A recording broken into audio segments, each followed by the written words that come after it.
ಎಂಬುದು ಮನುಷ್ಯನ ಒಂದು ಬೆನ್ನೆಲುಬಿದ್ದಾಗಿ, ಪ್ರಾರ್ಥನೆ ಎಂಬುದು ಮನುಷ್ಯನ ಒಂದು ಬೆನ್ನೆಲುಬು ಇದ್ದ ಹಾಗೆ. ಹಲ್ಲೆಲೂಯ. ಪ್ರಾರ್ಥನೆ ಎಂಬುದು ಮನುಷ್ಯನ ಬೆನ್ನೆಲುಬು ಇದ್ದ ಹಾಗೆ. ಬೆನ್ನೆಲುಬು ಎಷ್ಟು ಪ್ರಾಮುಖ್ಯ ಒಬ್ಬ ಮನುಷ್ಯನಿಗೆ, ಬಹಳ ಪ್ರಾಮುಖ್ಯ. ಬೆನ್ನೆಲುಬು ಹಾಳಾದರೆ, ಸ್ಪೈನಲ್ ಕಾರ್ಡ್ ಅಂತ ಹೇಳ್ತಾರೆ, ಅದು ಹಾಳಾದರೆ ಏನಾಗ್ತದೆ, ಅದು ಡ್ಯಾಮೇಜ್ ಆದರೆ ಏನಾಗ್ತದೆ, ನಡಿಲಿಕ್ಕಾಗಲ್ಲ, ಕೂತ್ಕೊಳ್ಳಿಕ್ಕಾಗಲ್ಲ, ಮಲಗಲಿಕ್ಕಾಗಲ್ಲ, ಬೆಡ್ ರಿಡನ್ ಆಗಿರ್ತಾರೆ, ಸತ್ತ ಆ ಒಂದು ಪೊಸಿಷನಲ್ಲಿರ್ತಾರೆ. ಹಲ್ಲೆಲೂಯ. ಅದಕ್ಕಾಗಿ ಪ್ರತಿಯೊಬ್ಬ ಕ್ರೈಸ್ತ ವಿಶ್ವಾಸಿಗೆ ಪ್ರಾರ್ಥನೆ ಬಹಳ ಅಗತ್ಯ. ಪ್ರಾರ್ಥನೆ ಬಗ್ಗೆ ಇನ್ನೂ ಅನೇಕ ಸಂಗತಿಗಳನ್ನು ಮಾತಾಡ್ಬೋದು. ದೇವರ ಸೇವೆಗೆ ಒಪ್ಪಿಸಿಕೊಟ್ಟಂಥ ಸಹೋದರರು ಸ್ವಲ್ಪ ರೀತಿಯಲ್ಲಿ ಅವರು ಮಾತಾಡಿದ್ದಾರೆ. ದೇವರವರನ್ನು ಆಶೀರ್ವದಿಸಲಿ. ನಾನು ಕಳೆದ ವಾರ ಕಂಟಿನ್ಯೂ ಮಾಡ್ತೀನಿ ಅಂತ ಹೇಳಿದಂಥ ವಾಕ್ಯ ಸಂದೇಶವನ್ನು ನಾನಿವತ್ತು ಕಂಟಿನ್ಯೂ ಮಾಡ್ತಾ ಇದ್ದೇನೆ. ನಾನು ಹೇಳ್ತಾ ಇದ್ದೆ, ಒಂದು ಸಭೆ ಬೆಳೆಯಬೇಕಾದರೆ ಅವರಲ್ಲಿರುವಂಥ ಅನೇಕ ಅರ್ಹತೆಗಳು, ಅನೇಕ ವಿಧವಾದಂಥ ಕಾರ್ಯಗಳು ಅವರಲ್ಲಿರಬೇಕು. ಏನಂದರೆ, ನಾನು ಹೇಳಿದಂಥ ಕಳೆದ ವಾರದಲ್ಲಿ ಹೇಳಿದಂಥ ವಿಷಯ ಅಪೊಸ್ತಲ ಕೃತ್ಯಗಳು 9ನೇ ಅಧ್ಯಾಯ 31ನೇ ವಾಕ್ಯದಲ್ಲಿ ಹೀಗೆ ಬರೆಯಲ್ಪಟ್ಟಿದೆ: ಹೀಗಿರಲಾಗಿ ಯೂದಾಯ, ಸಮಾರ್ಯ, ಗಲಿಲಾಯ ಸೀಮೆಗಳಲ್ಲಿದ್ದ ಸಭೆಯು ಸಮಾಧಾನ ಹೊಂದಿತು. ಹಿಂಸೆಗಳ ಮಧ್ಯದಲ್ಲಿ ಸಮಾಧಾನ ಹೊಂದಿತ್ತು ಎಂಬುದಾಗಿ ಹೇಳಿದೆ. ಭಕ್ತಿಯಲ್ಲಿ ಬೆಳೆದು ಕರ್ತನ ಭಯದಲ್ಲಿ ನಡೆದು ಪವಿತ್ರಾತ್ಮನಿಂದ ಪ್ರೋತ್ಸಾಹ ಹೊಂದಿ ಹೆಚ್ಚುತ್ತಾ ಬಂತು ಸಂಖ್ಯೆಯಲ್ಲಿ ಎಂಬುದಾಗಿ ನಾನು ಹೇಳುತ್ತಾ ಬಂದೆ. ಹಿಂಸೆಗಳ ಮಧ್ಯದಲ್ಲಿ ಸಭೆ ಬೆಳೆಯಿತು, ಸಭೆ ಅಭಿವೃದ್ಧಿ ಆಯಿತು, ಸಭೆ ಏನಾಯಿತು, ದೇವರ ಭಯದಲ್ಲಿತ್ತು, ದೇವರನ್ನು ದೇವರಿಂದ ಆದರಣೆ ಹೊಂದುತ್ತಾ ಸಮಾಧಾನದಲ್ಲಿತ್ತು ಎಂಬುದಾಗಿ ಆ ವಾಕ್ಯಗಳು ನಮ್ಮನ್ನು ಎಚ್ಚರಿಸಿದೆ ಪ್ರಿಯರೇ. ಆದರೆ ನಾವು ಭಕ್ತಿಯಲ್ಲಿ ಬೆಳೆಯಬೇಕಾದರೆ ನಾವು ಒಬ್ಬ ಒಂದು ಸಭೆ ಕ್ರಿಸ್ತನ ಸಭೆಯಾಗಿದೆ ಅಥವಾ ಕ್ರಿಸ್ತನನ್ನು ಆರಾಧಿಸುವಂಥ ಭಯಭಕ್ತಿಯುಳ್ಳ ಸಭೆಯಾಗಿದೆ ಅಂತ ಗುರುತಿಸುವುದು ಹೇಗೆ ಅಂತ ನಾನು ಹೇಳುವಾಗ ನಾನು ಹೇಳಿದೆ, ನಾವು ದೇವರಲ್ಲಿ ಆಸಕ್ತರಾಗಿದ್ದರೆ ಆಸಕ್ತಿ ಜೀವಿತ ಆ ಸಭೆಯ ಏನಂತ ತೋರಿಸ್ಕೊಡುತ್ತೆ. ಆ ಸಭೆಯ ಜನರು, ವಿಶ್ವಾಸಿಗಳು ಏನಾಗಿದ್ದಾರೆ, ಅವರು ಸಭೆಯಲ್ಲಿ ಏನಾಗಿರ್ತಾರೆ, ಆಸಕ್ತಿಯಿಂದ ಇದ್ದಾರೆಂಬುದಾಗಿ ನಾವು ಗುರುತಿಸಬಹುದು. ದೇವರಲ್ಲಿ ಆಸಕ್ತಿ. ಹಲ್ಲೆಲೂಯ. ದೇವರಲ್ಲಿ ಆಸಕ್ತಿ. ನಾನು 91ನೇ ಕೀರ್ತನೆಯಲ್ಲಿ ತೆಗೆದು ನಾನು ವಾಕ್ಯಗಳನ್ನು ಓದಿದೆ. ಅವನು ನನ್ನಲ್ಲಿ ಆಸಕ್ತನಾಗಿರುವುದರಿಂದ ಅವನನ್ನು ರಕ್ಷಿಸುವೆನು, ನನ್ನ ನಾಮವನ್ನು ಅರಿತವನಾಗಿರುವುದರಿಂದ ಅವನನ್ನು ಉದ್ಧರಿಸುವೆನೆಂಬುದಾಗಿ ಹೇಳಿದಂಥ ಮಾತು ತೆಗೆದು ನಾನು ನಿಮ್ಮ ಸನ್ನಿಧಿಯಲ್ಲಿ ಮಾತಾಡಿದೆ. ಮಾತ್ರವಲ್ಲ, ಇಲ್ಲಿ ದೇವರು ನಮಗೆ ಬೇಕು, ಆದರೆ ದೇವರಿಂದ ಸಹಾಯ ಬೇಕು, ಆದರೆ ದೇವರು ಬೇಡ. ಸಹಾಯ ಹೊಂದಿದ ನಂತರ ದೇವರನ್ನು ಮರೆತು ಬಿಡ್ತೇವೆ. ರೋಗ ಸೌಖ್ಯ ಹೊಂದಿದ ನಂತರ ಮರೆತು ಬಿಡ್ತೇವೆ. ಅಂಥ ಪೊಸಿಷನ್ ನಮಗೆ ಬೇಡ. ನಾವೇನು ಮಾಡಬೇಕಂದ್ರೆ ದೇವರ ಸನ್ನಿಧಿಯಲ್ಲಿ ನಾವು ತಗ್ಗಲ್ಪಟ್ಟವರಾಗಿ ಎಲ್ಲ ವಿಷಯಗಳಲ್ಲಿ ದೇವರನ್ನೇ ಆಧಾರ ಮಾಡಿಕೊಂಡು ಜೀವಿಸಬೇಕು. ಎರಡನೇದಾಗಿ ನಾನು ಹೇಳಿದೆ, ದೇವರ ಗೌರವವನ್ನು ಕಾಪಾಡಿಕೊಳ್ಳುವಂಥ ಸಭೆಯಾಗಿರಬೇಕು. ಹಲ್ಲೆಲೂಯ. ದೇವರ ಗೌರವವನ್ನು ಕಾಪಾಡಿಕೊಳ್ಳುವಂಥ ಸಭೆ ನಾವಾಗಿರಬೇಕು. ಯಾಕಂದರೆ ಎಲಿಯನ ಬಗ್ಗೆ ಉದಾಹರಣೆ ತೆಗೆದುಕೊಂಡು ಹೇಳಿದೆ, ಆಕಾಶದ ಬೆಂಕಿ ಬೀಳುವ ಸಮಯದಲ್ಲಿ ಆತನು ದೇವರನ್ನು ಗೌರವಿಸಿದನು, ದೇವರಿಗೆ ಪ್ರಾರ್ಥಿಸಿದನು. ಪ್ರಾರ್ಥನೆ ಮೂಲಕವಾಗಿ ಆ ಯಜ್ಞವೇದಿಯ ಮೇಲೆ ಬೆಂಕಿ ಬಿದ್ದು ಯಜ್ಞವೇದಿ ಎಲ್ಲ ಮಾಂಸ ಸುಟ್ಟು ದೇವರಿಗೆ ಸುವಾಸನೆ ಉಂಟಾಯಿತು ಎಂಬುದಾಗಿ ನಾವಲ್ಲಿ ಓದ್ತೇವೆ. ದೇವರ ನಾಮಕ್ಕೆ ಸ್ತೋತ್ರವಾಗಲಿ. ಅದೇ ರೀತಿಯಲ್ಲಿ ನಾನು ಅನೇಕ ಉದಾಹರಣೆಗಳು ತೆಗೆದು ನಿಮ್ಮ ಸನ್ನಿಧಿಯಲ್ಲಿ ಮಾತಾಡಿದೆ.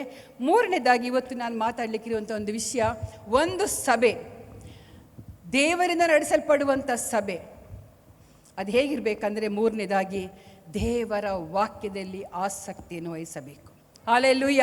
ಯಾವುದರಲ್ಲಿ? ದೇವರ ವಾಕ್ಯದಲ್ಲಿ. ವಾಕ್ಯ ಸುಮ್ಮನೆ ಅಲ್ಲ ಪ್ರಿಯರೇ, ವಾಕ್ಯವೇ ದೇವರಾಗಿದ್ದಾನೆ. ದೇವರಲ್ಲಿ ಆಸಕ್ತಿ ವಹಿಸಬೇಕೆಂಬುದಾಗಿ ಮೊದಲನೇ ಸಾರಿ ಹೇಳಿದೆ. ಆ ದೇವರು ನಮಗೆ ಏನು ಕೊಟ್ಟಿದ್ದಾನೆ? ವಾಕ್ಯವನ್ನು ಕೊಟ್ಟಿದ್ದಾನೆ. ಆ ವಾಕ್ಯದಲ್ಲಿ ನಾವೇನಾಗಿರಬೇಕು? ಆಸಕ್ತಿಯನ್ನು ವಹಿಸುವಂಥ ಒಂದು ಸಭೆಯಾಗಿರಬೇಕೆಂಬುದಾಗಿ ಓದಿದೆ. ಮಾತ್ರವಲ್ಲ, ನಾವು ವಾಕ್ಯ ಓದಿಕೊಳ್ಳೋಣ. 119ನೇ ಕೀರ್ತನೆ 60ನೇ ವಾಕ್ಯ ಹೀಗೆ ಹೇಳ್ತದೆ: ನಿನ್ನ ಆಜ್ಞೆಗಳನ್ನು ಅನುಸರಿಸುವುದರಲ್ಲಿ ಆಸಕ್ತನಾದೆನು, ಆಲಸ್ಯ ಮಾಡಲಿಲ್ಲ. ಇಲ್ಲಿ ಭಕ್ತನು ಹೇಳ್ತಾ ಇದ್ದಾನೆ, ನಿನ್ನ ಆಜ್ಞೆಗಳನ್ನು ಅನುಸರಿಸುವುದರಲ್ಲಿ. ದೇವರ ವಾಕ್ಯದಲ್ಲಿ ಏನಿದೆ? ದೇವರ ಆಜ್ಞೆ ಇದೆ, ದೇವರ ನಿಯಮಾವಳಿಗಳಿದೆ, ದೇವರು ನಮಗೆ ಕಲಿಸುವಂಥ ಎಲ್ಲ ಬುದ್ಧಿಯ ಪಾಠಗಳಿದೆ. ಇಲ್ಲಿ ಭಕ್ತನು ಹೇಳ್ತಾ ಇದ್ದಾನೆ 119ನೇ ಕೀರ್ತನೆ 60ನೇ ವಾಕ್ಯದಲ್ಲಿ, ನಿನ್ನ ಆಜ್ಞೆಗಳನ್ನು ಅನುಸರಿಸುವುದರಲ್ಲಿ ಆಸಕ್ತನಾದೆನು, ಆಲಸ್ಯ ಮಾಡಲಿಲ್ಲ. ಒಬ್ಬ ಕ್ರೈಸ್ತ ವಿಶ್ವಾಸಿ ದೇವರನ್ನು ಹೃದಯಪೂರ್ವಕವಾಗಿ ಭಯಭಕ್ತಿಯಿಂದ ಸೇವಿಸುವಂಥ ಒಂದು ಸಭೆ ದೇವರ ಆಜ್ಞೆಗಳಲ್ಲಿ ಆಸಕ್ತರಾಗಿರಬೇಕು. ಹಲ್ಲೆಲೂಯ. ದೇವರ ಆಜ್ಞೆಗಳು ಏನಾಗಿದೆ? ದಶಾಜ್ಞೆಗಳು 10 ಇದೆ, ಅದು ಬೇರೆ. ಹೊಸ ಒಡಂಬಡಿಕೆಯಲ್ಲಿ ಇನ್ನೂ ಆಜ್ಞೆಗಳಿದೆ. ನಿನ್ನಂತೆ ಪ್ರೀತಿಸಬೇಕು, ಯೆಹೋವನ ಕಡೆಗೆ ತಿರುಗಿಕೊಳ್ಳಿರಿ, ದೇವರ ಕಡೆಗೆ ತಿರುಗಿಕೊಂಡು ಪಶ್ಚಾತ್ತಾಪಪಟ್ಟು ಪಾಪಗಳನ್ನು ಬಿಟ್ಟು ನೀವು ಪರಿಶುದ್ಧರಾಗಿ ಜೀವಿಸಿರಿ. ದೇವರು ತಾನೇ ಮಾದರಿಯಾಗಿ ತೋರಿಸಿಕೊಟ್ಟ ಪಾಪದಿಂದ ಬಿಡುಗಡೆ ಹೊಂದಂಥ ಪ್ರತಿಯೊಬ್ಬನು ದೀಕ್ಷಾಸ್ನಾನ ಮಾಡಿಸಿಕೊಳ್ಳಿರಿ, ಪವಿತ್ರಾತ್ಮನ ಅಭಿಷೇಕವನ್ನು ಹೊಂದಿಕೊಳ್ಳಿರಿ. ಈ ರೀತಿಯ ಆಜ್ಞೆಗಳು ಹೊಸ ಒಡಂಬಡಿಕೆಯಲ್ಲಿದೆ. ಹಲ್ಲೆಲೂಯಾ. ಇಲ್ಲಿ ಭಕ್ತನೇ ಹೇಳ್ತಾ ಇದ್ದಾನೆ, ಆಜ್ಞೆಗಳನ್ನು ಅನುಸರಿಸುವುದರಲ್ಲಿ ನಾನು ಆಸಕ್ತನಾದೆನು. ಆಸಕ್ತಿ. ಹಲ್ಲೆಲೂಯಾ. ನನ್ನ ದೀಕ್ಷಾಸ್ನಾನ ಯಾವಾಗ ಮಾಡಿಸಿಕೊಂಡೇನು, ಯಾವಾಗ ದೇವಾಲಯಕ್ಕೆ ಹೋದೇನು, ಯಾವಾಗ ದೇವರ ವಾಕ್ಯವನ್ನು ಕೇಳಿದೆನು, ಯಾವಾಗ ನೋಟ್ಸ್ ಬರೆದುಕೊಂಡೇನೋ, ಆ ನೋಟ್ಸನ್ನು ಯಾವಾಗ ಮನದಟ್ಟು ಮಾಡಿಕೊಂಡೇನೋ, ಯಾವಾಗ ದೇವರ ವಾಕ್ಯದ ಪ್ರಕಾರವೇ ನಡಿತೇನೋ ಎಂಬಂಥ ಆಸಕ್ತಿ ನಮಗೆ ಬೇಕು. ಹಲ್ಲೆಲೂಯಾ. ಒಂದು ಕ್ರೈಸ್ತ ವಿಶ್ವಾಸಿಯ ಸಭೆ ಈ ರೀತಿಯಲ್ಲಿ ಮುಂದುವರಿಯಬೇಕೆಂಬುದಾಗಿ ದೇವರು ನಮ್ಮನ್ನು ಇವತ್ತು ಎಚ್ಚರಿಸ್ತಾ ಇದ್ದಾನೆ. ಹಲ್ಲೆಲೂಯಾ. 111ನೇ ವಾಕ್ಯ, ಅದರಲ್ಲಿ 119ನೇ ಕೀರ್ತನೆ 111ನೇ ವಾಕ್ಯದಲ್ಲಿ ಹೀಗೆ ಓದ್ತೇವೆ, ನಿನ್ನ ಕಟ್ಟಳೆಗಳನ್ನು ನಿತ್ಯ ಸ್ವಾಸ್ಥ್ಯವನ್ನಾಗಿ ಆರಿಸಿಕೊಂಡಿದ್ದೇನೆ. ಆತನ ಕಟ್ಟಳೆಗಳು ಎಲ್ಲ ಎಡೆಬಿಡದ ಆತನ ಹೆಜ್ಜೆ ಜಾಡಿಲಿರುವಂಥ ಪ್ರತಿಯೊಂದೊಂದು ಕಟ್ಟಳೆಗಳು ಹೇಗಂತೆ? ಸ್ವಾಸ್ಥ್ಯವಾಗಿ ಆರಿಸಿಕೊಂಡಿದ್ದೇನೆ. ಸ್ವಾಸ್ಥ್ಯ, ಐಶ್ವರ್ಯ, ಸಂಪತ್ತು. ಹಲ್ಲೆಲೂಯಾ. ಸ್ವಾಸ್ಥ್ಯ ಅಂದರೆ ಏನು? ಐಶ್ವರ್ಯ, ಮನೆ, ಮಠ, ಅದಕ್ಕೆಲ್ಲ ನಾವೇನು ಹೇಳ್ತೀವಿ? ಸ್ವಾಸ್ಥ್ಯ ಅಂತ ಹೇಳ್ತೀವಿ. ಆ ರೀತಿಯ ಸ್ವಾಸ್ಥ್ಯವನ್ನು ಆಗಿ ನಾನು ಅದನ್ನೇನು ಮಾಡಿದ್ದೇನೆ? ಆರಿಸಿಕೊಂಡಿದ್ದೇನೆ. ಹಲ್ಲೆಲೂಯಾ. ಹಲ್ಲೆಲೂಯಾ. ಎಷ್ಟು ಸಂತೋಷವಾಗ್ತದಲ್ವಾ? ದೇವ ಜನರ ಗುಂಪು ದೇವರಲ್ಲಿ, ದೇವರ ವಾಕ್ಯದಲ್ಲಿ ಆಸಕ್ತಿಯನ್ನು ವಹಿಸಬೇಕಾದರೆ ಆತನ ಕಟ್ಟಳೆಗಳನ್ನು ನಾವೇನು ಮಾಡಬೇಕು? ನಮ್ಮ ನಿತ್ಯ ಸ್ವಾಸ್ಥ್ಯವನ್ನಾಗಿ ಆರಿಸಿಕೊಳ್ಳಬೇಕು. ಅದು ಮೇನ್, ಅದು ಮುಖ್ಯವಾದದ್ದು, ಅದು ಪ್ರಾರಂಭವಾದದ್ದು, ಅದೇ ನನ್ನ ಜೀವಿತದಲ್ಲಿ ಮೊದಲನೇ ಸ್ಥಾನ ಎಂಬುದಾಗಿ ಅರ್ಥ ಮಾಡಿಕೊಂಡು ಆ ಆಜ್ಞೆಗಳಲ್ಲಿ, ಕಟ್ಟಳೆಗಳಲ್ಲಿ ನಾವು ನಡಿಬೇಕೆಂಬುದಾಗಿ ವಾಕ್ಯ ನಮ್ಮನ್ನು ಎಚ್ಚರಿಸುವಂಥದ್ದಾಗಿದೆ. ಅದು ನನ್ನ ಹೃದಯಕ್ಕೆ ಉಲ್ಲಾಸಕರವಾಗಿದೆ. ಯಾರು ದೇವರ ಆಜ್ಞೆಗಳನ್ನು, ಕಟ್ಟಳೆಗಳನ್ನು ಅನುಸರಿಸಿ ನಡೀತಾರೋ ಅವರ ಹೃದಯದಲ್ಲಿ ಏನಿರ್ತದೆ? ಉಲ್ಲಾಸ ಇರ್ತದೆ. ಯಾವ ಗಲಿಬಿಲಿ ಇರುವುದಿಲ್ಲ, ಯಾವ ಚಿಂತೆ ಇರುವುದಿಲ್ಲ. ಹಲ್ಲೆಲೂಯಾ. ಯಾರು ಆಜ್ಞೆಗಳಲ್ಲಿ ಆನಂದ ಪಡ್ತಾರೋ, ಯಾರು ಆಜ್ಞೆಗಳನ್ನು ಅನುಸರಿಸಿ ನಡೀತಾರೋ, ಅದನ್ನೇ ನಿತ್ಯ ನಿವಾಸವನ್ನಾಗಿ ಮಾಡಿಕೊಂಡಿದ್ದಾರೋ, ನಿತ್ಯ ಸ್ವಾಸ್ಥ್ಯವನ್ನಾಗಿ ಮಾಡಿಕೊಂಡಿದ್ದಾರೋ, ಹಲ್ಲೆಲೂಯಾ, ಅವ್ರಿಗೇನಿದೆ? ನಿಜ ಇದೆಯಲ್ಲ, ಉಲ್ಲಾಸ ಇರುತ್ತಲ್ವಾ? ನನಗಂತೂ ಇದೆಯಪ್ಪ. ಯಾವ ಲೋಕದ ಯಾವ ಸಂಗತಿಗಳು ನನಗೆ ಉಲ್ಲಾಸ ಇಲ್ಲ, ದೇವರ ವಾಕ್ಯದಲ್ಲಿ ನನಗೆ ಉಲ್ಲಾಸ ಇದೆ. ಹಲ್ಲೆಲೂಯಾ. ದೇವರಲ್ಲಿ ನನಗೆ ಉಲ್ಲಾಸ ಇದೆ ಪ್ರಿಯರೇ. ಎಷ್ಟೋ ಚಿಂತೆಗಳು ನಮ್ಮನ್ನು ಆವರಿಸಿಕೊಳ್ಳುವಾಗ ದೇವರ ವಾಕ್ಯ ನಮ್ಮನ್ನು ಆಧರಿಸುವಂಥದ್ದಾಗಿದೆ. ಎಷ್ಟೋ ದುಃಖಗಳು, ರೋಗಗಳು ನಮ್ಮನ್ನು ಆವರಿಸಿಕೊಂಡು ನಮಗೆ ಯಾರು ಇಲ್ಲ, ನಮಗೆ ಗತಿನೇ ಇಲ್ಲ, ನಮಗೆ ಯಾರು ಸಹಾಯಕರಿದ್ದಾರೆ, ನನ್ನ ಅವಸ್ಥೆ ಏನು, ನನ್ನ ಪರಿಸ್ಥಿತಿ ಏನು, ಮುಂದಿನ ಗತಿ ಏನೆಂಬುದಾಗಿ ಚಿಂತಿಸುವಂಥ ಸಮಯದಲ್ಲಿ ದೇವರ ವಾಕ್ಯವು ದೇವರೋಪಾದಿಯಲ್ಲಿ ನಮ್ಮ ಸಂಗಡ ಮಾತನಾಡಿ ನಮ್ಮನ್ನು ಉಲ್ಲಾಸಕರವಾಗಿ ಮಾಡುವಂಥ ದೇವರ ವಾಕ್ಯ, ದೇವರ ಕಟ್ಟಳೆಗಳು, ದೇವರ ಆಜ್ಞೆಗಳಾಗಿದೆ ಪ್ರಿಯರೇ. ಹಲ್ಲೆಲೂಯಾ. ಎಷ್ಟು ಜನರು ಇದನ್ನು ಅನುಭವಿಸಿದ್ದೀರಾ? ನಾನು ಅನುಭವಿಸಿದ್ದೇನೆ. ಹಲ್ಲೆಲೂಯಾ. ದೇವರ ವಾಕ್ಯ ಜೀವಕರವಾಗಿದೆ ಪ್ರಿಯರೇ. ಜೇನು ತುಪ್ಪಕ್ಕಿಂತ ಸಿಹಿಯಾಗಿದೆ, ಅದು ಜೀವದ ಮರವಾಗಿದೆ ಎಂಬುದಾಗಿ ದೇವರ ವಾಕ್ಯ ನಮ್ಮನ್ನು ಎಚ್ಚರಿಸುವಂತಾಗಿದೆ. ಜೀವದ ಮರ, ಫಲವನ್ನು ಕೊಡುವಂಥ ಮರವಾಗಿದೆ. ದೇವರ ನಾಮಕ್ಕೆ ಸ್ತೋತ್ರವಾಗಲಿ. ಮಾತ್ರವಲ್ಲ, ಕೀರ್ತನೆಗಾರನಲ್ಲಿ ಹೇಳ್ತಾನೆ, 1ನೇ ಕೀರ್ತನೆಯಲ್ಲಿ ಓದಿ ಸಿಸ್ಟರ್. 1ನೇ ಕೀರ್ತನೆ ನಮಗೆಲ್ಲರಿಗೂ ಬಾಯ್ಪಟ್ಟ ಬರುವಂಥ ಒಂದು ಕೀರ್ತನೆ ಆಗಿದೆ. ಅದು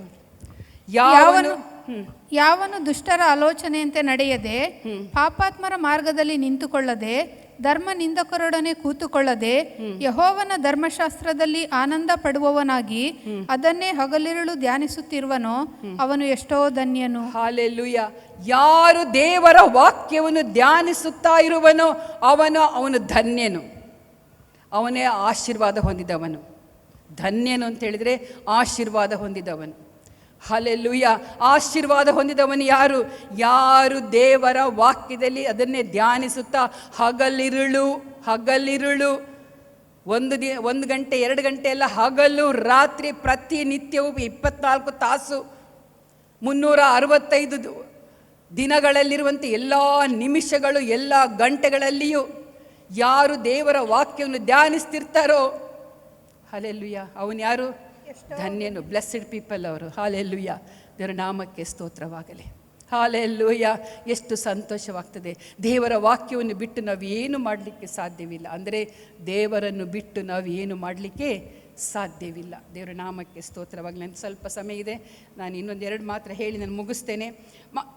ಇಲ್ಲಿ ಓದ್ತೇವೆ ನಾವು ಅಪೊಸ್ತಲರ ಆ ಕಾಲದಲ್ಲಿ 2ನೇ ಅಧ್ಯಾಯದಲ್ಲಿ ನಾವು ಓದ್ತೇವೆ.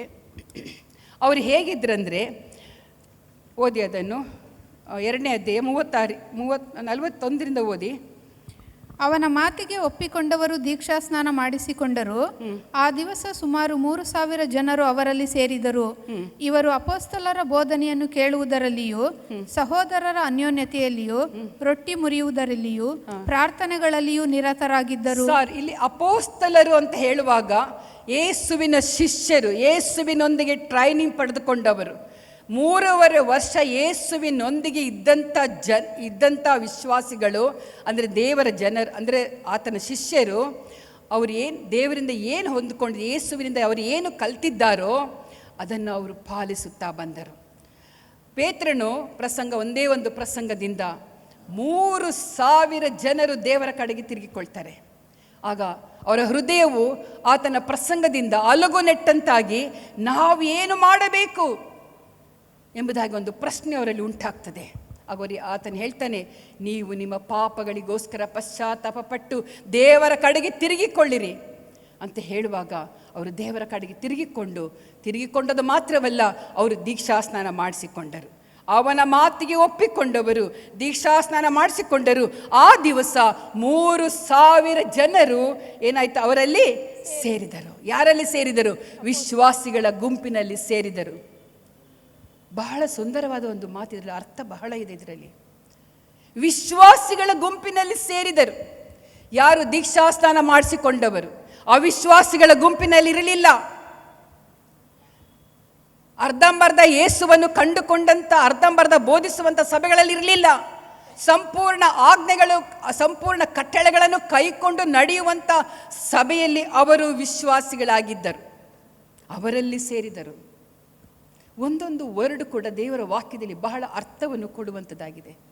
ಅವರಲ್ಲಿ ಸೇರಿದರು. ಹಲ್ಲೆಲೂಯಾ. ಮಾತ್ರವಲ್ಲ, 42ನೇ ವಾಕ್ಯ ಓದ್ತೇವೆ. ಅವರು ಏನು ಮಾಡ್ತಾ ಇದ್ರು? ಪ್ರತಿದಿನ, ವರ್ಷಕ್ಕೊಂದ್ಸಾರಿ ಅಲ್ಲ, ಸಭೆಯಲ್ಲಿ ಅವರು ಅನ್ಯೋನ್ಯವಾಗಿದ್ದರು. ಅಲ್ಲಿ ಓದ್ತೇವೆ ನಾವು, ಅವರ ಅಪೊಸ್ತಲರ ಬೋಧನೆಯನ್ನು ಕೇಳುವುದರಲ್ಲಿಯೂ ಸಹೋದರರ ಅನ್ಯೋನ್ಯತೆಯಲ್ಲಿಯೂ ರೊಟ್ಟಿ ಮುರಿಯುವುದರಲ್ಲಿಯೂ ಪ್ರಾರ್ಥನೆಯಲ್ಲಿಯೂ ನಿರತರಾಗಿದ್ದರು. ಎಲ್ಲಿ? ವಿಶ್ವಾಸಿಗಳ ಗುಂಪಿನಲ್ಲಿ. ಒಂದು ಸಭೆ ಬೆಳೆಯುತ್ತಿರುವಂಥ ಸಭೆಯಲ್ಲಿ, ಭಯಭಕ್ತಿಯಿಂದ ಕೂಡಿರುವಂಥ ಸಭೆಯಲ್ಲಿ, ದೇವರ ಕಟ್ಟಳೆಗಳನ್ನು ಆಜ್ಞೆಗಳನ್ನು ಪ್ರೀತಿಸುವಂಥ ಸಭೆಯಲ್ಲಿ, ಪ್ರಾರ್ಥನೆ ಬೆನ್ನೆಲುಬಾಗಿಟ್ಟುಕೊಂಡಿರುವಂಥ ಸಭೆಯಲ್ಲಿ ಅವರು ಏನು ಮಾಡ್ತಾ ಇದ್ರು? ಅವರು ಬೆಳೀತಾ ಇದ್ರು, ಪ್ರಾರ್ಥನೆಯಲ್ಲಿ ನಿರತರಾಗಿದ್ದರು, ಅನ್ಯೋನ್ಯವಾಗಿದ್ದರು, ರೊಟ್ಟಿ ಮುರಿತಾ ಇದ್ದರು, ದೇವರ ವಾಕ್ಯವನ್ನು ಕೇಳುವುದರಲ್ಲಿ ಅವರು ಆಸಕ್ತಿಯಿಂದ ಇದ್ದರು. ಹಲ್ಲೆಲೂಯಾ. ದೇವರ ನಾಮಕ್ಕೆ ಸ್ತೋತ್ರವ. ಇಂಥ ಸಭೆಗಳನ್ನು ಮಾತ್ರ ನಾವೇನಂತ ಗುರುತಿಸ್ಬೋದು? ದೇವರಲ್ಲಿ ಭಯಭಕ್ತಿಯಿಂದ ಬೆಳೀತಾ ಇದೆ. ಹಲ್ಲೆಲೂಯಾ. ದೇವರಲ್ಲಿ ಭಯದಿಂದ ಬೆಳೀತಾ ಇದೆ. ಈ ಜನರ ಗುಂಪು ಏನಾಗ್ತದೆ? ಮುಂದೆ ದೇವರು ಈ ಸಭೆಯನ್ನು ಬೆಳೆಸ್ತಾನೆ, ಸಂಖ್ಯೆಯಲ್ಲಿ ಹೆಚ್ಚಾಗ್ತದೆ ಎಂಬಂಥ ಆ ಒಂದು ಏನು ಹೇಳ್ತೇವೆ, ಸಂಕೇತ ಇದಾಗಿದೆ ಪ್ರಿಯರೇ. ದೇವರ ನಾಮಕ್ಕೆ ಸ್ತೋತ್ರ. ಸಂಕೇತ ಅಂದರೆ ಗುರುತು. ಹೇಗೆ ನಾವು ಸಭೆ ಬೆಳೀತದೆ ಎಂಬುದನ್ನು ಗುರುತಿಸ್ಬೋದು? ಇದೆಲ್ಲವೂ ಆ ಸಭೆಯಲ್ಲಿ ಇರಬೇಕು. ಹಲ್ಲೆಲೂಯಾ. ದೇವರ ನಾಮಕ್ಕೆ ಸ್ತೋತ್ರವಾಗಲಿ. ಇಲ್ಲಿ ಓದ್ತೇವೆ ನಾವು, ಇನ್ನೊಂದು ವಾಕ್ಯ ಓದಿಕೊಳ್ಳೋಣ.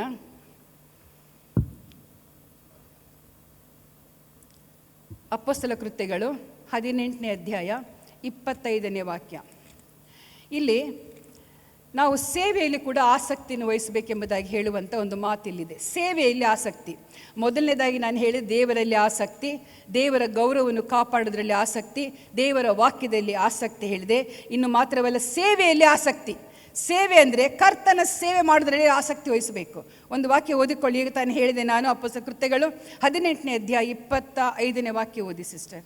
ಅವನು ಕರ್ತನ ಮಾರ್ಗದ ವಿಷಯದಲ್ಲಿ ಉಪದೇಶ ಹೊಂದಿದವನಾಗಿದ್ದನು ಮತ್ತು ಆಸಕ್ತ ಮನಸ್ಸುಳ್ಳವನಾಗಿದ್ದು ಯೋಹಾನನು ಮಾಡಿಸಿದ ದೀಕ್ಷಾಸ್ನಾನ ಮಾತ್ರ ಬಲ್ಲವನಾಗಿದ್ದಾಗ್ಯೂ ಯೇಸುವಿನ ಸಂಗತಿಗಳನ್ನು ಸೂಕ್ಷ್ಮವಾಗಿ ಹೇಳಿ ಉಪದೇಶಿಸಿದನು.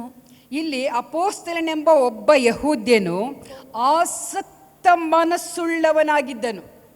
ಯಹೂದ್ಯನಿವನು. ಇವನು ಏನಾಗಿದ್ದ? ಇವನು ಸೇವೆ ಅಂದರೆ ಬಹಳ ಸುಂದರ ಆಸಕ್ತ ಮನಸ್ಸುಳ್ಳವನಾಗಿದ್ದಾನೆ. ಯಾವುದರಲ್ಲಿ? ಯೇಸುವಿನ ಸಂಗತಿಯನ್ನು ಸೂಕ್ಷ್ಮವಾಗಿ ಹೇಳಿ ಉಪದೇಶಿಸುವುದರಲ್ಲಿ ಅವನು ಆಸಕ್ತನಾಗಿದ್ದನು. ಮನೆಗೆ ಹೋಗಿ ಬೈಬಲ್ ತೆಗೆದು ಇದನ್ನು ಬರ್ಕೊಂಡಿದ್ರೆ ಓದ್ರಿ.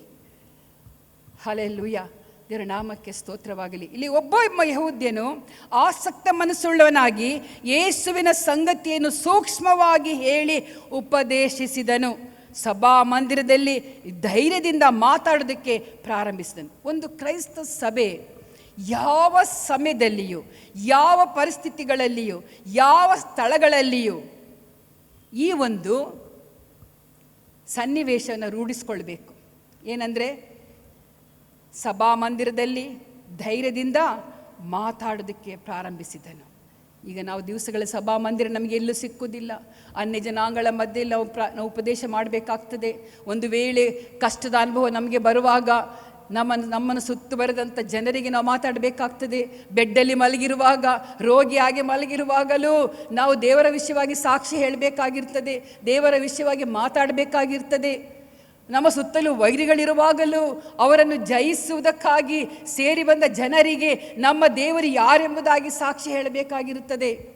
ನಮ್ಮನ್ನು ಹಿಂಸಿಸುವರ ಎದುರಿಗೂ ನಾವು ದೇವರ ವಿಷಯವಾಗಿ ಸಾಕ್ಷಿ ಹೇಳಬೇಕಾಗಿರ್ತದೆ.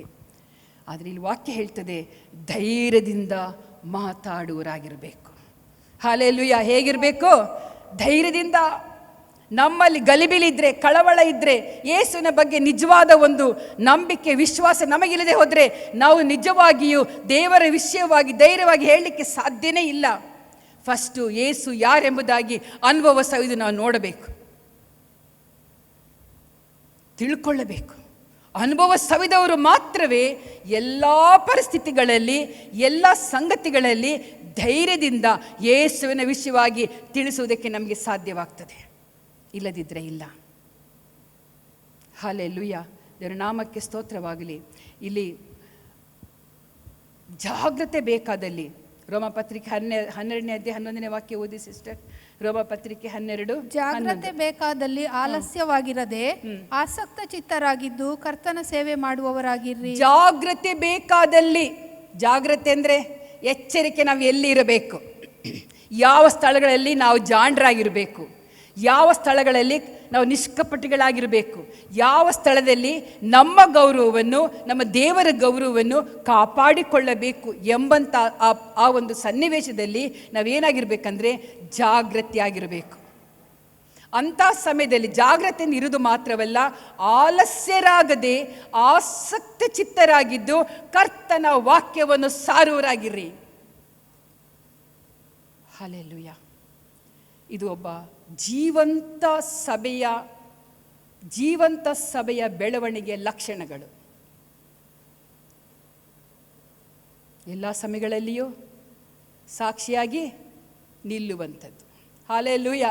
ಅರ್ಥ ಆಗ್ತಿದೆಯಲ್ಲ ಎಲ್ಲರಿಗೂ? ಹಲ್ಲೆಲೂಯಾ, ಇವರ ನಾಮಕ್ಕೆ ಸ್ತೋತ್ರವಾಗಲಿ. ಮಾತ್ರವಲ್ಲೇ ಆರಾಧನೆಯಲ್ಲಿ ಆಸಕ್ತಿ ಇರಬೇಕು ನಮಗೆ. ಆರಾಧನೆ, ದೇವ್ರನ್ನ ಈಗ 1 ತಾಸು ನಾವು ಆರಾಧಿಸಿದ್ದೇವೆ.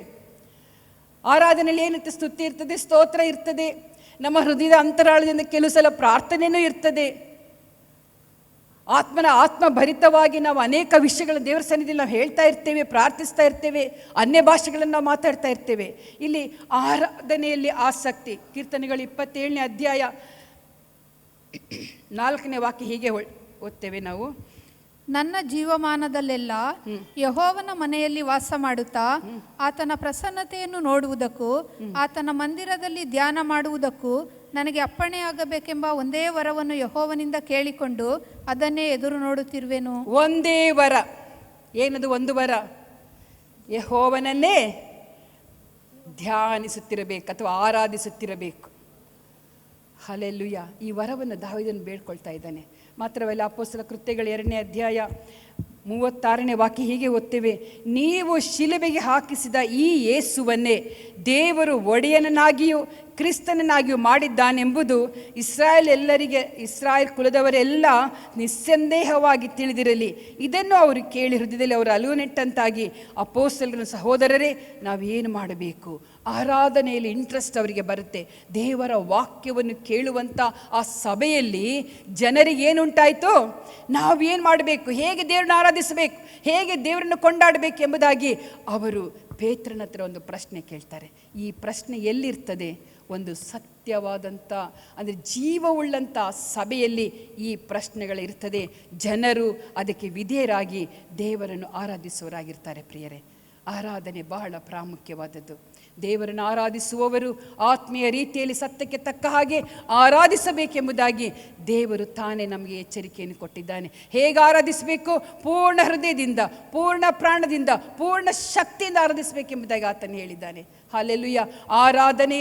ಆರಾಧನೆ ತಾತ್ಸಾರ ಮಾಡೋದು ಬೇಡ, ಆರಾಧನೆ ಅಲಕ್ಷ್ಯ ಮಾಡುವುದು ಬೇಡ. ಪೂರ್ಣ ಮನಸ್ಸಿನಿಂದ, ಪೂರ್ಣ ಹೃದಯದಿಂದ, ಪೂರ್ಣ ಶಕ್ತಿಯಿಂದ ನಾವು ದೇವರನ್ನು ಆರಾಧಿಸಬೇಕು. ದೇವರ ನಾಮಕ್ಕೆ ಸ್ತೋತ್ರವಾಗಲಿ. ಆರಾಧನೆಯಲ್ಲಿ ಆಸಕ್ತಿ ಇರುವಂಥ ಸಭೆ.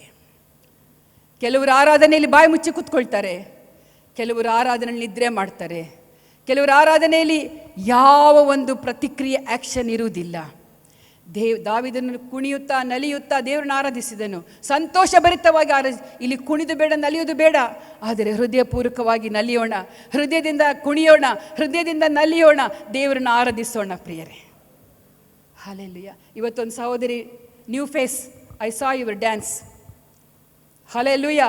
She's, thank you. ನಾನು ತುಂಬ ಅಪ್ರಿಷಿಯೇಟ್ ಮಾಡ್ತೀನಿ ಅವಳನ್ನು. ಯವನಸ್ಥ ಹುಡುಗಿ, ಅವಳು ಏನು ಮಾಡಿದಳು?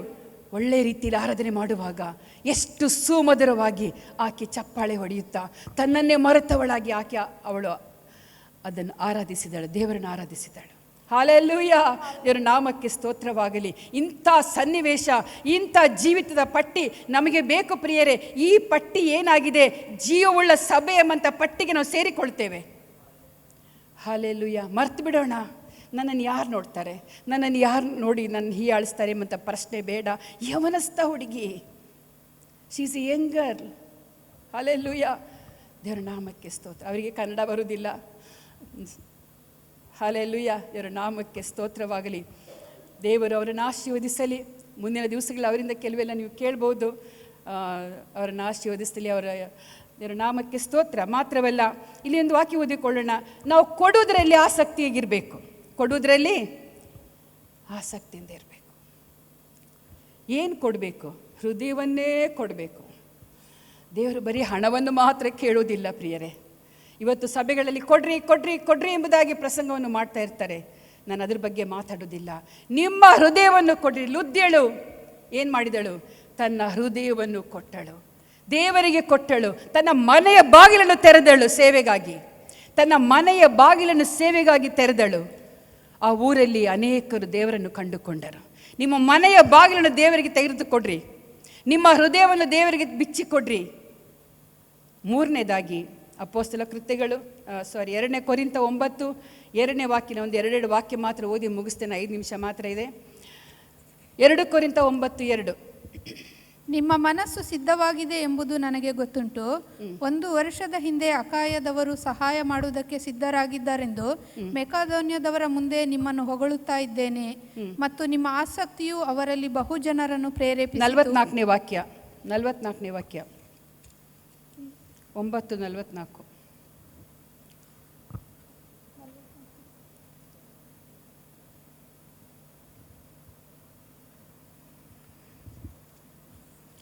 ಅಪೊಸ್ತಲ ಕೃತ್ಯಗಳು 2:44. ನಾನೇ ಓದ್ತೇನೆ.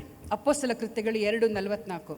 ನಂಬಿದವರೆಲ್ಲರೂ ಒಗ್ಗಟ್ಟಾಗಿದ್ದು ತಮ್ಮದೆಲ್ಲವನ್ನು ಹುದುವಾಗಿ ಅನುಭವಿಸುತ್ತಾ ತಮ್ಮ ತಮ್ಮ ಚರಚಿರ ಸೊತ್ತುಗಳನ್ನು ಮಾರಿ ಬಂದ ಹಣವನ್ನು ಎಲ್ಲರಿಗೂ ಅವರವರ ಅಗತ್ಯವಿದ್ದ ಹಾಗೆ ಹಂಚಿಕೊಡುತ್ತಾ ಇದ್ದರು. ಇಲ್ಲಿ ಒಂದು ಸಭೆ, ಜೀವವುಳ್ಳಂಥ ಸಭೆ ಏನಾಗಿದೆ ಅಂದರೆ, ಸಭೆಯಲ್ಲಿ ಅನೇಕ ಕೊರತೆಗಳು, ಬಡತನಗಳು ಇರುವಂಥ ಒಂದು ಸಭೆ. ಎಲ್ಲರೂ ಐಶ್ವರ್ಯವಂತರಾಗಿರಲಿಲ್ಲ. ಎಲ್ಲರಿಗೂ ಧಾರಾಳವಾದ ಒಂದು ಲೋಕದ ಸಂಪತ್ತು ಅವರಿಗೆ ಇರಲಿಲ್ಲ. ಅಂಥ ಸಮಯದಲ್ಲಿ ಅವರು ಏನು ಮಾಡ್ತಿದ್ರು ಅಂದರೆ, ನಂಬಿದವರೆಲ್ಲರೂ, ದೇವರು ನಂಬಿದವರೆಲ್ಲರೂ ಒಗ್ಗಟ್ಟಾಗಿದ್ದು ತಮ್ಮದೆಲ್ಲವನ್ನು, ತಮ್ಮದು ಒಂದನ್ನಲ್ಲ, ತಮ್ಮ ಅರ್ಧವನ್ನಲ್ಲ, ತಮ್ಮ ಕಾಲು ಭಾಗವನ್ನಲ್ಲ, ತಮ್ಮದೆಲ್ಲವನ್ನು ಹುದುವಾಗಿ ಅನುಭೋಗಿಸುತ್ತಾ ತಮ್ಮ ತಮ್ಮ ಚಿರ ಸೊತ್ತುಗಳನ್ನು ಮಾರಿ ಬಂದ ಹಣವನ್ನು ಎಲ್ಲರಿಗೂ ಅವರವರ ಅಗತ್ಯವಿದ್ದ ಹಾಗೆ ಹಂಚಿಕೊಡುತ್ತಾ ಬಂದರು. ಯಾರಾದರೂ ಕಷ್ಟದಲ್ಲಿದ್ದಾರಾ? ನಿಮಗೆ ಕೊಡಲಿಕ್ಕೆ ಸಾಧ್ಯ ಇದೆಯಾ? ಬಡತನದಲ್ಲಿದ್ದಾರೋ? ಒಬ್ಬ ವಿಶ್ವಾಸಿ, ನಂಬಿಕೆಯುಳ್ಳ ಒಬ್ಬ ಸಹೋದರಿ, ಒಬ್ಬ ಸಹೋದರ ಸಭೆಯಲ್ಲಿ ಇರುವುದಾಗಿದ್ದರೆ, ಈ ಸಭೆ ಏನು ಮಾಡ್ತಾ ಇತ್ತು? ಆದಿ ಸಭೆ ಏನು ಮಾಡ್ತಾ ಇತ್ತು? ಹಲ್ಲೆಲೂಯಾ. ಅಪೊಸ್ತಲರ ಆ ಶಿಷ್ಯರು ಏನು ಮಾಡ್ತಾ ಇದ್ರು? ಯಾವಾಗ ದೇವರ ವಾಕ್ಯವನ್ನು ಸಾರಿದರೋ ಅವರೆಲ್ಲರೂ ಏಕ ಮನಸ್ಸಾಗಿ ದೇವರನ್ನು ಕಂಡುಕೊಂಡ ನಂತರ ಸಭೆಯಲ್ಲಿ ಅನ್ಯೋನ್ಯವಾಗಿದ್ದರು. ದೇವರ ವಾಕ್ಯವನ್ನು ಕೇಳಿದ್ರಲ್ಲಿ ಅವರು ಒಗ್ಗಟ್ಟಾಗಿದ್ದರು, ಪ್ರಾರ್ಥನೆ ಮಾಡ್ತಾ ಇದ್ರು, ರೊಟ್ಟಿ ಮುರಿತಾ ಇದ್ರು. ಇಂಥ ಜನರು ಏನು ಮಾಡ್ತಾ ಇದ್ರಂದರೆ, ಅವರು ಒಗ್ಗಟ್ಟಾಗಿದ್ದು ತಮ್ಮದೆಲ್ಲವನ್ನು ಅವ್ರು ಏನು ಮಾಡ್ತಾಯಿದ್ರು? ಹುದುವಾಗಿ ಅನುಭವಿಸ್ತಾ ಇದ್ರು. ಅಂದರೆ ಎಲ್ಲರೂ ಒಂದೇ ರೀತಿಯಲ್ಲಿ ಸ್ಥಾನ ಮಾನ, ಮೇಲು ಕೀಳು, ಬಡವ ಐಶ್ವರ್ಯವಂತ ಭೇದ ಭಾವ ಇಲ್ಲದೆ ಆ ಪರಿಸ್ಥಿತಿ ಆ ಸಭೆಯಲ್ಲಿ ಅವ್ರು ನಿರ್ಮಾಣ ಮಾಡ್ತಾಯಿದ್ರು. ಹಲ್ಲೆಲೂಯಾ. ಏನು ನಿರ್ಮಾಣ ಮಾಡ್ತಿದ್ರು? ಬಡವ ಶ್ರೀಮಂತ, ಮನೆ ಇದ್ದವ ಮನೆ ಇಲ್ಲದವ, ಅಥವಾ ಬಟ್ಟೆ ಇಲ್ಲದವ ಬಟ್ಟೆ ಇರುವವ ಅಲ್ಲ. ಇಲ್ಲಿ ಎಲ್ಲರೂ ಏಕ ರೀತಿಯಲ್ಲಿ ಇರಬೇಕು ಎಂಬಂಥ ಆ ಮನಸ್ಸು ಆ ಸಭೆಯಲ್ಲಿ ಇತ್ತು. ಯಾರಿಗಾದರೂ ಬಟ್ಟೆ ಕೊರತೆ ಇದ್ದರೆ, ಯಾರಿಗಾದರೂ ಮನೆಯ ಕೊರತೆ ಇದ್ದರೆ, ಯಾರಿಗಾದರೂ ಹಣದ ಅಗತ್ಯ ಇದ್ದರೆ ಅವರು ಹುದುವಾಗಿ ತಮಗಿರುವಂಥದ್ದನ್ನು ಹಂಚಿಕೊಟ್ಟು ಅವರನ್ನು ಸಂತೋಷ ಪಡಿಸ್ತಾ ಇದ್ರು. ಇದು ಜೀವಂತ ಸಭೆಯ ಲಕ್ಷಣ. ಹಲ್ಲೆಲೂಯಾ. ಇದರ ನಾಮಕ್ಕೆ ಸ್ತೋತ್ರವಾಗಲಿ. ಮಾತ್ರವಲ್ಲ, ಚಿರ ಸೊತ್ತುಗಳನ್ನು ಮಾರಿ ಬಂದು ಹಣವನ್ನು ಎಲ್ಲರಿಗೂ ಅವರವರ ಅಗತ್ಯವಿದ್ದ ಹಾಗೆ ಹಂಚಿಕೊಡ್ತಾ ಇದ್ರು. ಸ್ವಾರ್ಥ ಆ ಸಭೆಯಲ್ಲಿ ಇರಲಿಲ್ಲ. ನಾನೇ ದೊಡ್ಡವನೆಂಬಂತ ಆ ಸಭೆಯಲ್ಲಿ ಇರಲಿಲ್ಲ. ಹಲ್ಲೆಲೂಯಾ. ಇದರ ನಾಮಕ್ಕೆ ಸ್ತೋತ್ರವಾಗಲಿ. ಮಾತ್ರವಲ್ಲ, ಇಲ್ಲಿ 2 ಕೊರಿಂಥ 8ನೇ ಅಧ್ಯಾಯ 9ನೇ ವಾಕ್ಯದಲ್ಲಿ ಓದ್ತೇವೆ. 8ನೇ ಅಧ್ಯಾಯ 2ನೇ ವಾಕ್ಯದಲ್ಲಿ, ಆ ಸಭೆಗಳವರು ಬಹಳ ಹಿಂಸೆ ತಾಳುವರಾಗಿದ್ದರು ಮತ್ತು ವಿಪರೀತವಾದ ಬಡತನದಲ್ಲಿದ್ದರು. ಬಹು ಆನಂದದಿಂದ ತುಂಬಿದವರಾಗಿ ಅತ್ಯಂತ ಔದಾರ್ಯ ಉಳ್ಳವರಾದರು. ಅವರು ಶಕ್ತಾನುಸಾರವಾಗಿ ಮಾತ್ರ ಕೊಡದೆ ಶಕ್ತಿ ಮೀರಿ ತಮ್ಮಷ್ಟಕ್ಕೆ ತಾವೇ ಕೊಟ್ಟರು. ಸೇವೆಗಾಗಿ ಕೊಟ್ಟರು. ಪ್ರಿಯರೇ, ಇದು ಸೇವೆಗೆ ಕೊಡುವಂಥದ್ದು. ನಾನೀಗ ಹೇಳಿದ್ದು, ಸಭೆಯಲ್ಲಿ ಸ್ವಾರ್ಥತೆ ಬೇಡ, ಮೇಲು ಕೀಳು ಬೇಡ. ಕಷ್ಟದಲ್ಲಿರುವವನಿಗೆ ಸಹಾಯ ಮಾಡುವಂಥದ್ದು ದೇವರ ಅಪೇಕ್ಷೆ ಪಡುವಂಥವನಾಗಿದ್ದಾನೆ, ಅವನನ್ನು ಮೆಚ್ಚುವನಾಗಿದ್ದಾನೆ. ಯೋಗ್ಯ ರೀತಿಯಲ್ಲಿ ಜನರಿಗೆ ಬೇಕಾಗಿರುವಂಥದ್ದನ್ನು ಪ್ರತಿಯೊಬ್ಬರು ಅವರವರ ಯೋಗ್ಯತೆ ತಕ್ಕ ಹಾಗೆ ಅವನನ್ನು ಬಲಪಡಿಸ್ತಾ ಇದ್ದರು. ಹಲ್ಲೆಲೂಯಾ. ಇದು ಆದಿ ಸಭೆಯಲ್ಲಿರುವಂಥ ಒಂದು ಗುಣಲಕ್ಷಣವಾಗಿತ್ತು. ಪ್ರಿಯರೇ, ದೇವರ ನಾಮಕ್ಕೆ ಸ್ತೋತ್ರವಾಗಲಿ. ಮಾತ್ರವಲ್ಲ, ತಮ್ಮ ಶಕ್ತಿ ಮೀರಿ ತಮ್ಮಷ್ಟಕ್ಕೆ ತಾವೇ ಅವರು ಕೊಟ್ಟರು. ಯಾರಿಗೆ ಕೊಟ್ಟರು? ಸೇವೆಗಾಗಿ ಕೊಟ್ಟರು. ಪ್ರಿಯರೇ, ಇಲ್ಲಿ ಓದ್ತೇವೆ ನಾವು ಫಿಲಿಪ್ಪಿ ಪತ್ರಿಕೆ 4ನೇ ಅಧ್ಯಾಯ 18ನೇ ವಾಕ್ಯದಲ್ಲಿ ಹೀಗೆ ಓದ್ತೇವೆ, ಎಪಫ್ರೋದಿತನ ಕೈಯಿಂದ ನೀನು ಕೊಟ್ಟು ಕಳುಹಿಸಿದ್ದು ನನಗೆ ತಲುಪಲಾಗಿ ನಾನು ತುಂಬಿ ತುಳುಕದವನಾಗಿದ್ದೇನೆ. ಅದು ದೇವರಿಗೆ ಮೆಚ್ಚುಗೆ ಆದದ್ದು, ಸುಗಂಧ ವಾಸನೆಯೇ, ಇಷ್ಟ ಯಜ್ಞವೇ. ಕಾಣಿಕೆ ರೂಪದಲ್ಲಿ ಸೇವಕನಿಗೆ ಕಳಿಸಿಕೊಟ್ಟಂಥ ಕಾಣಿಕೆ ಬಗ್ಗೆ ಇಲ್ಲಿ ಬರೆಯಲ್ಪಟ್ಟಿದೆ. ಹಲ್ಲೆಲೂಯಾ. ಸೇವಕನಿಗೆ, ಒಬ್ಬ ಸೇವೆ ಮಾಡುವಂಥ ಒಬ್ಬ ಸಭಾಪಾಲಕನಿಗೆ ಕಳಿಸಿಕೊಟ್ಟಂಥ ಕಾಣಿಕೆ ಬಗ್ಗೆ ಇಲ್ಲಿ ಬರೆಯಲ್ಪಟ್ಟಿದೆ. ಅದೇನೆಂದರೆ, ನನಗೆ ತಲುಪಲಾಗಿ, ನೋಡಿ, ಎಪಫ್ರೋದಿತನ ಕೈಯಿಂದ ನೀವು ಕೊಟ್ಟು ಕಳುಹಿಸಿದ್ದು ನನಗೆ ತಲುಪಲಾಗಿ ನಾನು ತುಂಬಿ ತುಳುಕಿದವನಾಗಿದ್ದೇನೆ. ಅದು ದೇವರಿಗೆ ಮೆಚ್ಚುಗೆ ಆದದ್ದು, ಅದು ಸುಗಂಧ ವಾಸನೆಯೇ, ಇಷ್ಟ ಯಜ್ಞವೇ. ದೇವರಿಗೆ ಕೊಡುವುದೇನಾಗಿದೆ? ದೇವರಿಗೆ ಇಷ್ಟ ಯಜ್ಞವಾಗಿದೆ. ಹಲ್ಲೆಲೂಯಾ. ಸೇವೆಗೆ ಕೊಡುವುದು ಅದು ವ್ಯರ್ಥವಲ್ಲ, ಅದು ಏನಾಗಿದೆ? ಸುಗಂಧ ವಾಸನೆ ಎಂಬುದಾಗಿ ಬರೆಯಲ್ಪಟ್ಟಿದೆ. ಅದು ಇಷ್ಟ ಯಜ್ಞ ಎಂಬುದಾಗಿ ಬರೆಯಲ್ಪಟ್ಟಿದೆ. ಹಲ್ಲೆಲೂಯಾ. ದೇವರದನ್ನು ಮೆಚ್ಚುವನಾಗಿದ್ದಾನೆ. ಹಳೆ ಒಡಂಬಡಿಕೆಯಲ್ಲಿ ಯಜ್ಞವನ್ನು ದೇವರಿಗೆ ಅರ್ಪಿಸುವಾಗ ಆ ಕೊಬ್ಬಿನ ವಾಸನೆ, ಸುಟ್ಟು ಅದು ವಾಸನೆ ಬರುವಾಗ ದೇವರು ಆನಂದ ಪಡ್ತಾ ಇದ್ದನು. ಹಲ್ಲೆಲೂಯಾ. ಎಂಥ ಯಜ್ಞವನ್ನು ಅರ್ಪಿಸ್ತಾ ಇದ್ರು? ಬೇಡವಾದ ಪ್ರಾಣಿಗಳಂತಂದು ಅರ್ಪಿಸ್ತಿರ್ಲಿಲ್ಲ. ಚೊಚ್ಚಲಾದಂಥ ಕುರಿಮರಿಗಳನ್ನು ತಂದು ದೇವರಿಗೆ ಅರ್ಪಿಸ್ತಾ ಇದ್ರು. ಊನವಾದಂಥ ಪ್ರಾಣಿಗಳನ್ನು ದೇವರು ಮೆಚ್ಚುತ್ತಿರಲಿಲ್ಲ. ಊನವಿಲ್ಲದಂಥ ಪರಿಶುದ್ಧವಾದ ಕುರಿಗಳನ್ನು ತಂದು ದೇವರಿಗೆ ಅರ್ಪಿಸ್ತಾ ಇದ್ರು. ಇಲ್ಲಿ ನಾವು ದೇವರಿಗೆ ಕೊಡುವಂಥದ್ದು ಹೇಗಿರಬೇಕು? ನಮಗೆ ಸಾಕಾಗಿ ಉಳಿದದ್ದಲ್ಲ ದೇವರಿಗೆ ಕೊಡುವಂಥದ್ದು. ಇಷ್ಟ ಯಜ್ಞ ಸುವಾಸನೆ ದೇವರಿಗೆ ಸಲ್ಲಬೇಕಾದರೆ ಹಾಲೆಲ್ಲೂಯ ಎಲ್ಲವನ್ನು ಅವರು ದೇವರಿಗೆ ಏನು ಮಾಡ್ತಾಯಿದ್ರು? ಅರ್ಪಿಸ್ತಾ ಇದ್ರು. ಶ್ರೇಷ್ಠವಾದ್ದನ್ನು ಅವರು ಅರ್ಪಿಸ್ತಾ ಇದ್ರು. ದೇವರ ನಾಮಕ್ಕೆ ಸ್ತೋತ್ರವಾಗಲಿ. ಮಾತ್ರವಲ್ಲ, ಇಲ್ಲಿ ಗಲಾತ್ಯ ಪತ್ರಿಕೆ 6ನೇ ವಾಕ್ಯ ಹೀಗೆ ಹೇಳ್ತದೆ, ದೇವರ ವಾಕ್ಯದಲ್ಲಿ ಉಪದೇಶ ಹೊಂದುವವನು ಉಪದೇಶ ಮಾಡುವವನಿಗೆ ತನಗಿರುವ ಎಲ್ಲ ಒಳ್ಳೆಯವುಗಳಲ್ಲಿ ಪಾಲು ಕೊಡಲಿ. ಗಮನ ಕೊಟ್ಟು ಕೇಳಿ.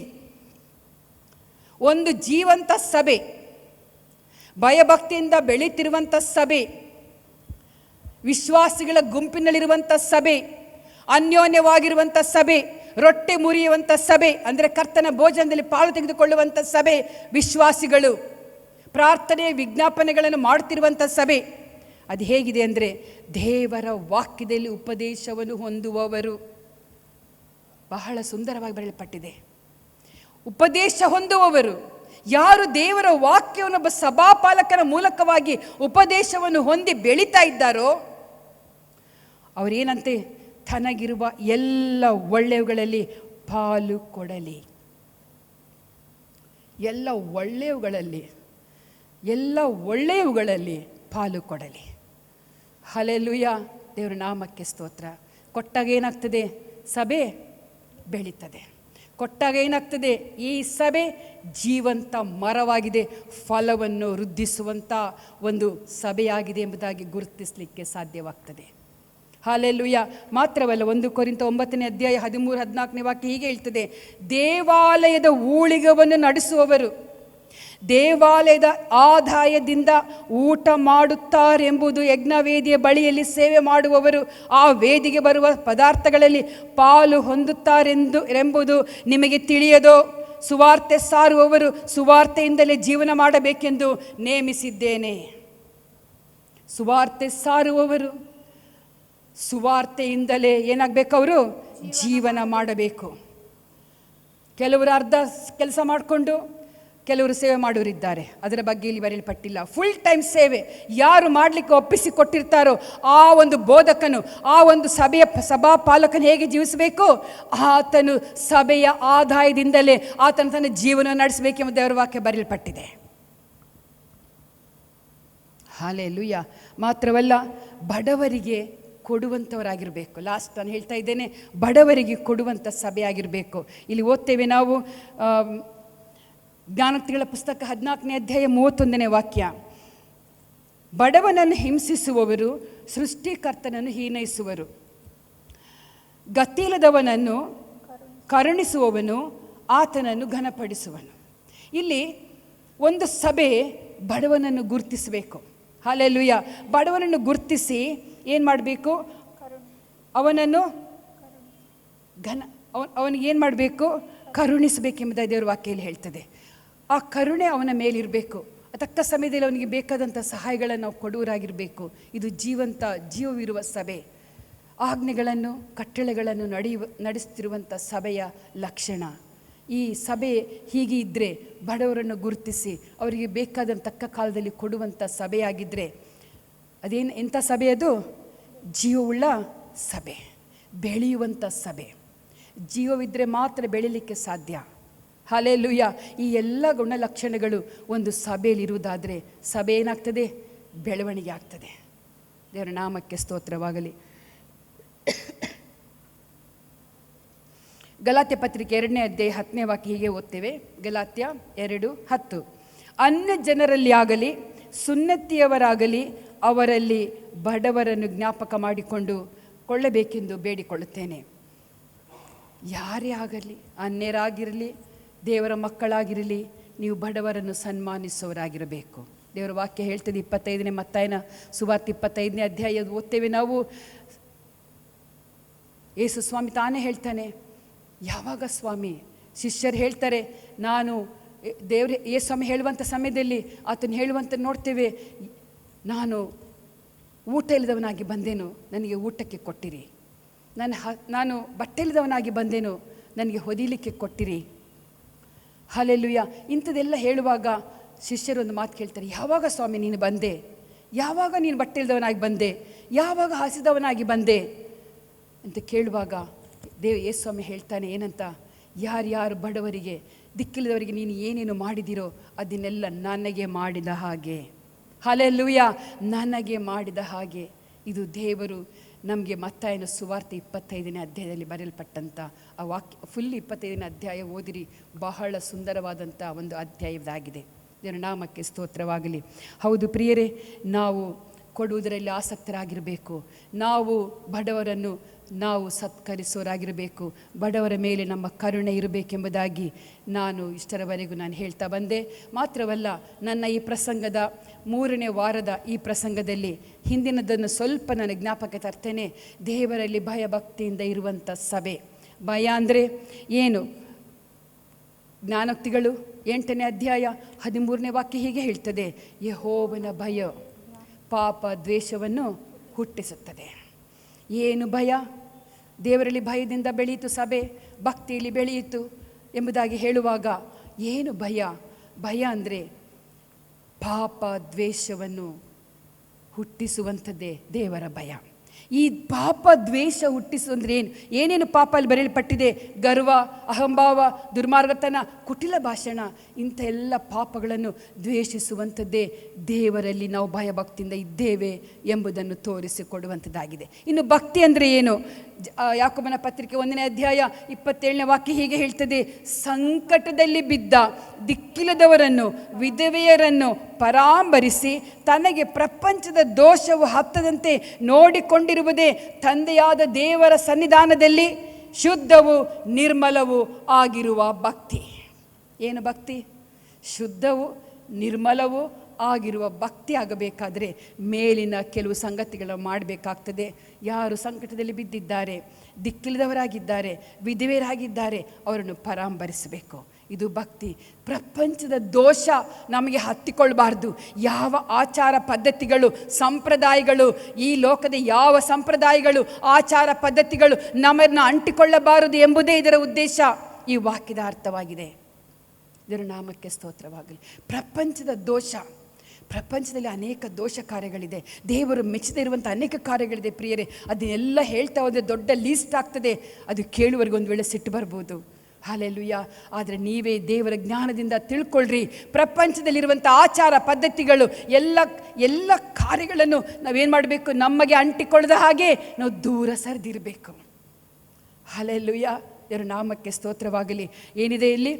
ಪ್ರಪಂಚದ ದೋಷವು ಹತ್ತದಂತೆ ನೋಡಿಕೊಂಡಿರುವುದೇ ತಂದೆಯಾದ ದೇವರ ಸನ್ನಿಧಾನದಲ್ಲಿ ಶುದ್ಧವೂ ನಿರ್ಮಲವೂ ಆಗಿರುವ ಭಕ್ತಿ. ಇದರ ನಾಮಕ್ಕೆ ಸ್ತೋತ್ರ. ಶುದ್ಧವೂ ನಿರ್ಮಲವೂ ಆಗಿರುವ ಭಕ್ತಿ. ಅದಕ್ಕಾಗಿ 2 ಪೇತ್ರ 3:14 ಹೇಳ್ತಿದೆ, ನಿರ್ಮಲರಾಗಿಯೂ ನಿರ್ದೋಷಿಗಳಾಗಿಯೂ ಕಾಣಿಸಿಕೊಳ್ಳುವುದಕ್ಕೆ ಪ್ರಯಾಸ ಪಡ್ರಿ ಎಂಬುದಾಗಿ ಬರೆಯಲ್ಪಟ್ಟಿದೆ. ನೀವು ಆಸಕ್ತಿ ವಹಿಸಿರಿ ಎಂಬುದಾಗಿ ಬರೆಯಲ್ಪಟ್ಟಿದೆ. ಅದಕ್ಕಾಗಿ ನೀವು ಹೆಣಗಾಡಿರಿ ಎಂಬುದಾಗಿ ಬರೆಯಲ್ಪಟ್ಟಿದೆ. ಪ್ರಯಾಸ ಪಡ್ರಿ. ತುಂಬ ಕಷ್ಟ. ಲೋಕದ ಎಲ್ಲ ಸಂಪ್ರದಾಯಗಳನ್ನು ಬಿಟ್ಟು ಲೋಕದಿಂದ ನಾವು ಸಪ್ರೇಟ್ ಆಗಬೇಕು, ಬಹಳ ಕಷ್ಟ. ಅದಕ್ಕಾಗಿ 2 ಪೇತ್ರ 3:14 ಓದ್ತೇವೆ, ನಿರ್ಮಲರಾಗಿಯೂ ನಿರ್ದೋಷಿಗಳಾಗಿಯೂ ಕಾಣಿಸಿಕೊಳ್ಳುವುದಕ್ಕೆ ಪ್ರಯಾಸ ಪಡಿರಿ. ಯಾವಾಗಲೂ ಪ್ರಯಾಸ ಪಡಿರಿ. ಹಲ್ಲೆಲೂಯಾ. ಮಾತ್ರವಲ್ಲ, 17ನೇ ವಾಕ್ಯ ಹೀಗೆ ಹೇಳ್ತದೆ ಬಿ ಭಾಗದಲ್ಲಿ, ನಿಮ್ಮ ಸ್ಥಿರ ಮನಸ್ಸನ್ನು ಬಿಟ್ಟು ಭ್ರಷ್ಟರಾಗದಂತೆ ಎಚ್ಚರವಾಗಿರ್ರಿ. ನಿಮ್ಮ ಸ್ಥಿರ ಮನಸ್ಸನ್ನು ಬಿಟ್ಟು ಆಗದಂತೆ ಎಚ್ಚರಿಕೆಯಾಗಿರ್ರಿ. ಸ್ಥಿರ ಮನಸ್ಸಿಟ್ಕೊಳ್ರಿ. ಪ್ರಪಂಚದ ದೋಷ ನಮಗೆ ಅಂಟಿಕೊಳ್ಳಬಾರದು. ನಾವು ಸ್ಥಿರ ಮನಸ್ಸಿನಿಂದ ಇರಬೇಕು ಪ್ರಿಯರೇ. ಅಲ್ಲೋಲ ಕಲ್ಲೋಲವಾದ ಪರಿಸ್ಥಿತಿ ಮನಸ್ಸು ನಮಗೆ ಬೇಡ. ಒಂದು ಕಾಲು ಅಲ್ಲಿ, ಇನ್ನೊಂದು ಕಾಲು ಇಲ್ಲಿ ಅಲ್ಲ. 2 ದೋಣಿಯ ಮೇಲೆ 2 ಕಾಲಿಟ್ಟರೆ ಏನಾಗ್ತದೆ? ಲೋಕಕ್ಕೂ ಒಂದು ಕಾಲು, ದೇವರ ಆಲಯದಲ್ಲಿ ಒಂದು ಕಾಲು ಅಲ್ಲ. 2 ಕಾಲು ಒಂದರಲ್ಲಿ ಇರಬೇಕು. ನಿಮಗೆ ಪರಲೋಕ ರಾಜ್ಯ ಬೇಕಾ? ದೇವಾಲಯದಲ್ಲಿ ಸ್ಥಿರ ಮನಸ್ಸಿನಿಂದ ನೀವೇನು ಮಾಡಬೇಕು? ಸ್ಥಿರ ಮನಸ್ಸಿನಿಂದ ನೀವು ಏನಾಗಬೇಕು? ನೀವು ಜೀವಿಸೋರಾಗಿರಬೇಕು. ಹಲ್ಲೆಲೂಯಾ. 18ನೇ ವಾಕ್ಯ ಹೇಳ್ತದೆ, ನೀವು ಕೃಪೆಯಲ್ಲಿಯೂ ನಮ್ಮ ಕರ್ತನು ರಕ್ಷಕನು ಆಗಿರುವ ಯೇಸು ಕ್ರಿಸ್ತನ ವಿಷಯವಾದ ಜ್ಞಾನದಲ್ಲಿಯೂ ಅಭಿವೃದ್ಧಿ ಹೊಂದುತ್ತಾ ಇರ್ರಿ. ಜ್ಞಾನ ಬೇಕು, ಅಭಿವೃದ್ಧಿ ಹೊಂದಬೇಕು. ಚಂಚಲ ಮನಸ್ಸು ನಮಗೆ ಬೇಡ. ಹಲ್ಲೆಲೂಯಾ. ದೇವರು ನಮ್ಮನ್ನು ಇವತ್ತು ಎಚ್ಚರಿಸ್ತಾ ಇದ್ದಾನೆ. 7 ಸಂಗತಿಗಳ ಮೂಲಕವಾಗಿ ದೇವರು ನಮ್ಮನ್ನು ಎಚ್ಚರಿಸಿದ್ದಾನೆ. ದೇವರಲ್ಲಿ ಆಸಕ್ತಿ, ದೇವರ ಗೌರವವನ್ನು ಕಾಪಾಡಿಕೊಳ್ಳಲು ಆಸಕ್ತಿ, ದೇವರ ವಾಕ್ಯದಲ್ಲಿ ಆಸಕ್ತಿ. ಹಲ್ಲೆಲೂಯಾ. ಮಾತ್ರವಲ್ಲ, 4ನೇದಾಗಿ ಆರಾಧನೆಯಲ್ಲಿ ಆಸಕ್ತಿ, ಸೇವೆಯಲ್ಲಿ ಆಸಕ್ತಿ. ಎಲ್ಲ ಮರ್ತೋಯ್ತಾ? ಸೇವೆಯಲ್ಲಿ ಆಸಕ್ತಿ, ಆರಾಧನೆಯಲ್ಲಿ ಆಸಕ್ತಿ, ಕೊಡುವುದರಲ್ಲಿ ಆಸಕ್ತಿ. ನಾವು ದೇವರಲ್ಲಿ ಇರುವುದಾದರೆ ಆ ಸಭೆ ಏನಾಗ್ತದೆ? ಬೆಳೀತಾ ಬರ್ತದೆ. ಪೇತ್ರನ ಒಂದು ಪ್ರಸಂಗದಿಂದ 3,000 ಜನರು ರಕ್ಷಣೆಯನ್ನು ಹೊಂದಿದರು. ಕಾರಣ ಇಷ್ಟೇ, ಅವರಲ್ಲಿ ಒಂದು ಆಸೆ ಉಂಟಾಯಿತು, ಆಸಕ್ತಿ ಉಂಟಾಯಿತು. ನಾವೇನು ಮಾಡಬೇಕು? ಇದೆಲ್ಲವನ್ನು ಮಾಡಬೇಕು. ಹಲ್ಲೆಲೂಯಾ. ಇದೆಲ್ಲವನ್ನು ನಾವು ಮಾಡಬೇಕು. ಕಟ್ಟಳೆಗಳನ್ನು ಕೈಕೊಂಡು ನಡಿಬೇಕು, ಆಜ್ಞೆಗಳನ್ನು ಪಾಲಿಸಿ ನಡಿಬೇಕು. ದೇವರ ವಾಕ್ಯಗಳ ಮೂಲಕ ನಮ್ಮನ್ನು ಆಶೀರ್ವದಿಸಲಿ. ದೇವರ ನಾಮಕ್ಕೆ ಸ್ತೋತ್ರ. ದೇವರ ಚಿತ್ತವಾದರೆ ಮುಂದಿನ ವಾರದಲ್ಲಿ ದೇವರ ಆರೋಗ್ಯ ಆಯುಷ್ಯನ್ನು ಕೊಟ್ಟು ನಮ್ಮನ್ನು ನಡೆಸುವುದಾದರೆ ದೇವರ ವಾಕ್ಯಕ್ಕೆ ಮುಂದೆ ಹೋಗೋಣ. ದೇವರ ಮಾತುಗಳ ಮೂಲಕ ನಮ್ಮನ್ನು ಆಶೀರ್ವದಿಸಿ.